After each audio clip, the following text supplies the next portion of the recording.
For today's video guys, we got to mag-vlog. Kamabay mo lang kay nga, nagbarista na po si Auntie guys sayaw guys. Wailing nga guys, so natin order yung 5 ka coffee, ice no. Ako na nagsasayawan guys, kay grabe ka busy guys. So nagkuha na dito diyo guys, so akong kauban si siya ang tag-extract sa cafe no. Then ako diya, tagbutang kog ice, then take out na siya guys, i-orderan ta. Oh, panda nga 5 ka book for take out no. Then, pag gumanda ng butag ice na ko. So, gagawin dito guys. Buntag pa sa'yo guys. Wako na yung open order. So, ako na yun ang chaklo ba? Hibot na ako na siya. Chaklo. Then, nabutang sa parchment paper. After na, itaklo ba na ako. Then, nabutang na yung scotch tape para dili. Mayabro guys, no? Then, nagkain ko ng cellophane. Mo rin ang buhato na ito, no? Basta nag-take out na magdali-dali ta. Kaya nagulat ng rider. Then, ako din yung gisulod. After na, ako, ano po din ito na ako ang oven. So, nalibo ko guys. Ang anak ko, ang butang ko. Then, pagkaw man na, while waiting, hindi ko na sa cafe na kaya kung kauban ka extract patawtawad, hindi na mahuman kaya ang cafe dugay, hindi na mahuman extract.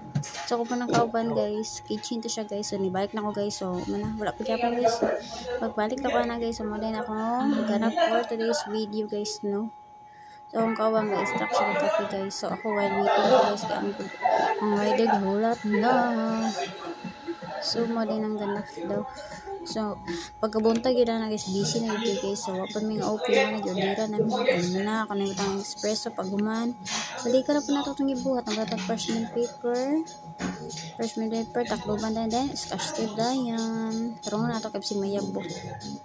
Mata scotch tape guys na, hindi na siya mausik or makupan kay. Dahil para ganin day yun sa rider.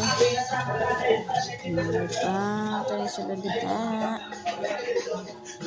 So, naka-chicken niya guys, ang barista guys, hindi siya sayo, nag-isugid siya, lagi na sabot sa machine, sa cafe, Charles. Sa cafe o machine guys, mag-isugid din na siya. So, ako guys, nagtuon ko barista. Gusto ko makatuon barista nga daghan kong hibawan sa kong gitrabahoan. Then, napusin na lang ko barista. After that, kuha na din ko bakery, Charles. Pag na po din, mamoragya po na natin, nagbalik ko na itong kong ibuhat ng takbuban. So, 5 nakabukong order darado.